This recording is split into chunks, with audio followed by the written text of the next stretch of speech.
Bonjour et bienvenue dans ce nouvel épisode.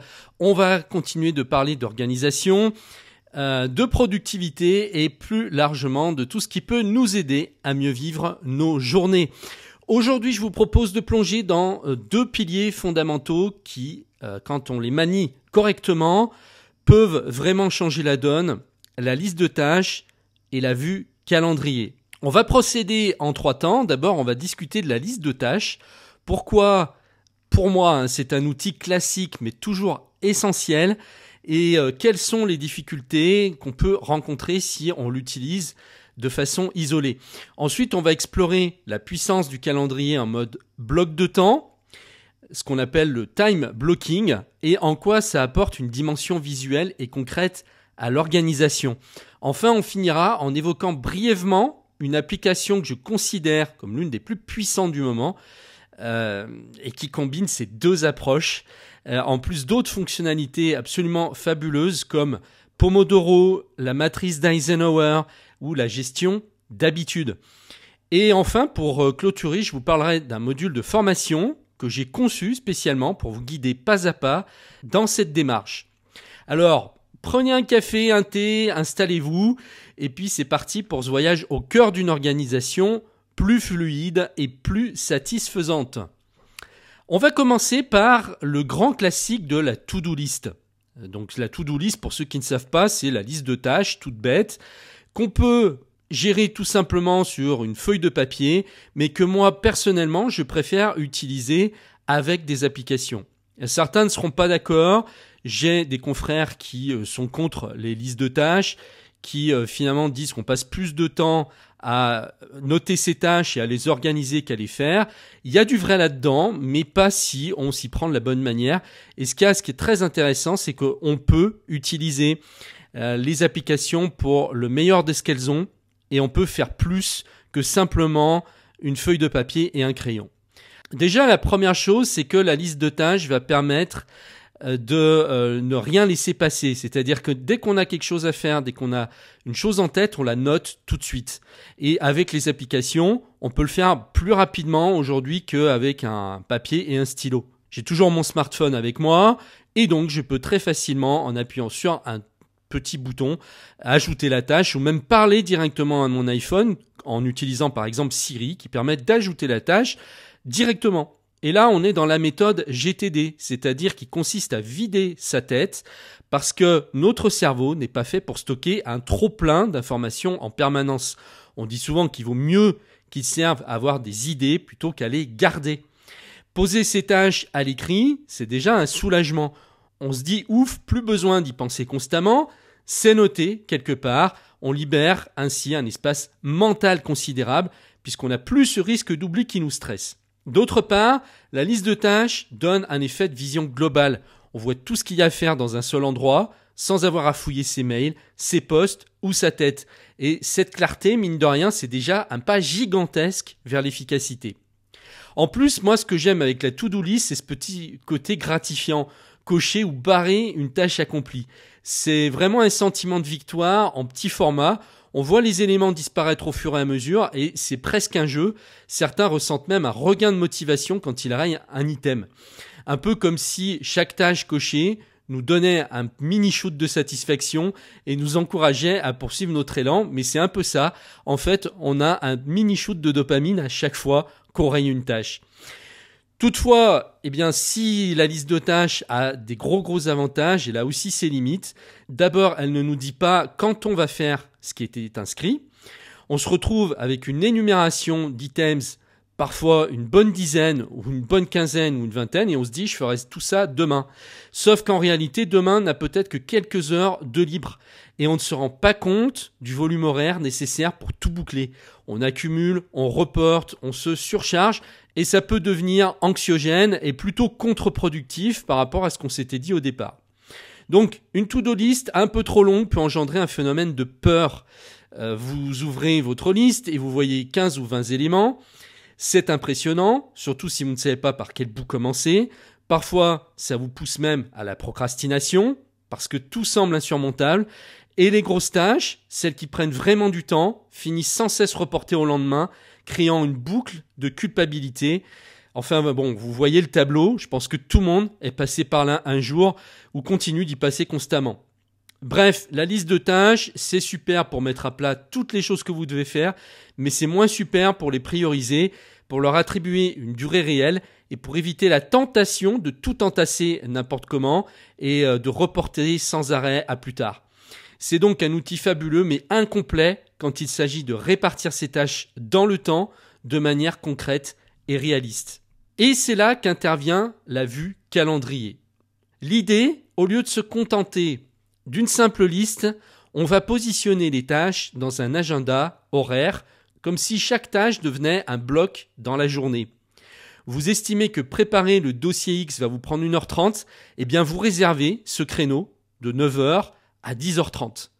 Vous avez besoin de 15 minutes pour répondre à un mail compliqué, hop, vous le casez entre 10h30 et 10h45. Pourquoi est-ce si puissant ? Parce que le cerveau perçoit immédiatement la durée. Quand une tâche prend 2 heures, ça représente un gros bloc. Quand elle prend 10 minutes, c'est un petit bloc. Sur une simple liste, les deux actions sont côte à côte avec la même mise en forme. Résultat, on a tendance à tout mélanger dans sa tête. Ici, non. Notre cerveau traite le visuel. Il voit qu'un bloc gros comme ça, avec ses couleurs et sa durée, parce qu'on va aussi jouer avec les couleurs, va occuper une partie importante de la matinée, tandis qu'un petit bloc sera plus vite expédié.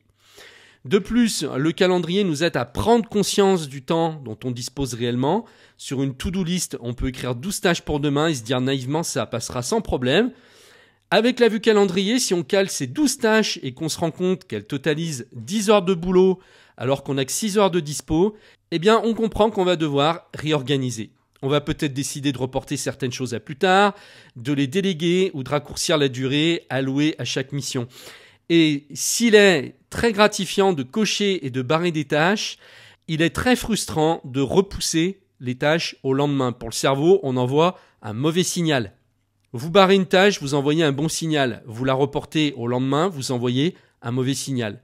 Alors je ne dis pas que vous n'allez pas reporter certaines tâches, mais si ça devient une habitude, si vous passez plus de temps à reporter vos tâches qu'à les effectuer, ça va poser problème, ça va envoyer un mauvais signal à votre cerveau.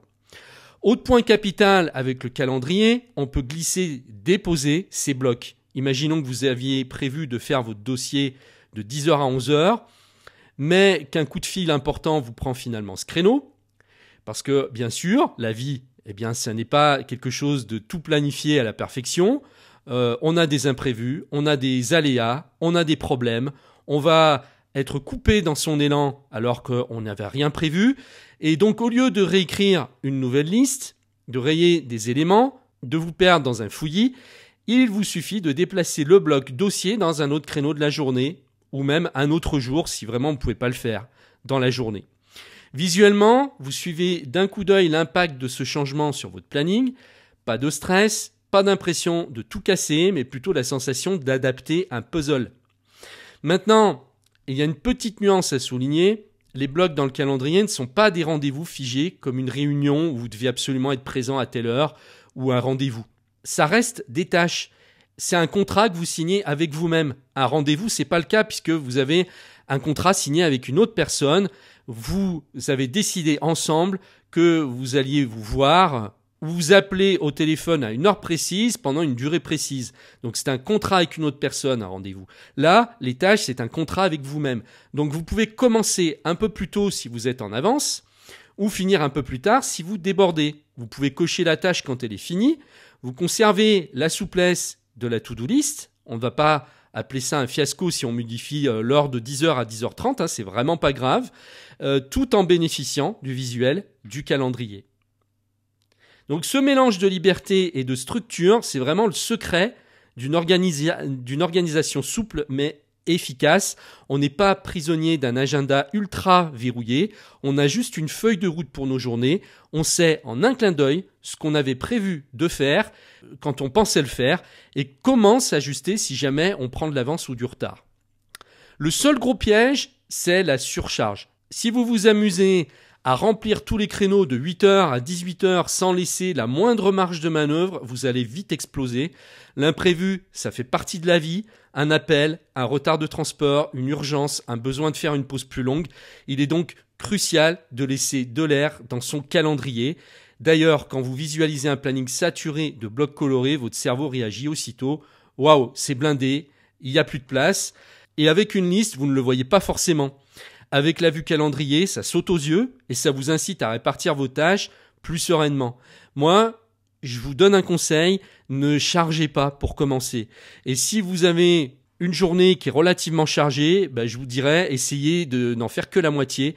Déjà, si vous réussissez à n'en faire que la moitié, c'est énorme. Parce que si vous reste du temps, c'est pas un problème. Vous pouvez alors à ce moment revenir à certaines tâches que vous vous étiez dit de faire et vous allez les faire. Mais l'important, c'est d'envoyer à votre cerveau un signal comme quoi vous allez faire ce que vous vous étiez dit de faire et arrêter de repousser.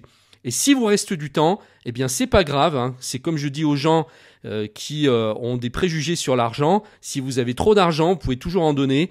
Là, c'est pareil, hein. Si vous avez trop de temps, vous pouvez toujours en donner ou vous pouvez toujours le prendre pour faire autre chose. Donc, allez, on va passer à la troisième partie. Vous allez me dire, c'est super, j'ai ma liste de tâches d'un côté et je peux utiliser un calendrier de l'autre. Mais ça fait deux outils. Comment je fais pour gérer ça sans passer d'une appli à l'autre en permanence? Par exemple, de passer de Things 3 à calendrier sur Mac. Je vous dis ça parce que moi, je suis sur Mac. Mais après, vous avez aussi l'équivalent sur Windows. Moi, je vous parle de logiciel Mac ici que je connais et que les gens qui me suivent depuis longtemps connaissent aussi. Vous avez Things 3 en logiciel de tâches. Vous avez par exemple Rappel, qui est l'outil intégré aussi de tâches d'Apple, qui est très très bien, hein, qui suffit même largement pour pouvoir déjà faire beaucoup de choses. Mais là, moi, je vais vous proposer mieux. Parce qu'il y a une application que je considère comme l'une des plus puissantes sur le marché actuel qui combine précisément les deux. En fait, elle va même plus loin, puisqu'elle intègre non seulement la liste de tâches et la vue calendrier, mais également la matrice d'Eisenhower pour différencier l'important de l'urgent. Et ça, je vous en parle dans le module que je vais vous présenter après. La technique Pomodoro, travailler en sessions courtes, entrecoupées de pauses, et la gestion d'habitude pour suivre vos routines quotidiennes, comme boire de l'eau, lire 10 minutes par jour, méditer 5 minutes toutes les 3 heures, etc. Le point fort de cette appli, c'est vraiment la synergie entre tous ces outils. Vous n'avez pas besoin de bricoler un système avec 36 sites et applications séparées. Tout est dans un seul et même environnement. Vous créez vos tâches, vous leur assignez une durée et hop, elles apparaissent dans votre vue calendrier comme des blocs personnalisables et déplaçables. Vous pouvez leur attribuer une couleur différente selon la catégorie, travail, personnel, sport, etc. Et même déclencher un timer Pomodoro pour rester concentré pendant chaque bloc. Et cerise sur le gâteau, elle est compatible avec tous les systèmes, c'est-à-dire que là, même ceux qui utilisent un PC vont pouvoir l'utiliser. Donc peu importe, PC, Mac, smartphone, tablette, vous pouvez y accéder où que vous soyez et peu importe le matériel que vous utilisez. Donc, je ne vous donne pas son nom ici parce que j'aime bien entretenir un peu de mystère. Mais je peux vous dire que dans mon module de formation, je vous en fais une présentation en vous montrant comment on peut l'utiliser de manière concrète pour planifier ses journées, ses semaines, voire ses mois. Et l'élément clé, selon moi, c'est que cette appli présente vraiment la fonctionnalité qui fait toute la différence. C'est sa vue calendrier qui se gère comme une liste de tâches et en même temps qui fonctionne comme un calendrier. C'est ultra bien conçu, c'est hyper fluide et le glisser-déposer des blocs devient un jeu d'enfant. Ça vous permet de rester souple et de ne pas être rigide par rapport à votre emploi du temps. C'est un énorme avantage par rapport à d'autres outils qui se contentent d'afficher les tâches sur un côté, dans une liste, sans qu'on puisse manipuler le temps aussi librement. En plus, vous allez pouvoir jouer avec les couleurs et ça, c'est hyper important pour le cerveau. Vous allez différencier les différents domaines d'action, d'activité avec les couleurs. Et donc, je vous fais la démonstration de cette application. Alors, je ne vais pas faire que ça puisque ce module fait partie d'une formation que je suis en train de créer. Donc cette formation, en tout cas ce module pour l'instant, est dans l'espace premium. Donc si vous êtes membre premium, vous pouvez y accéder tout de suite en vous connectant à votre compte. Et puis si vous n'êtes pas encore membre premium, eh bien, je vous invite à le faire. Vous allez accéder donc à ce module qui vous présente l'une des applications d'organisation les plus puissantes au monde. À ma connaissance, c'est la seule qui regroupe toutes les méthodes incontournables, la liste de tâches, la vue calendrier, la matrice d'Eisenhower, la technique Pomodoro et la liste d'habitudes.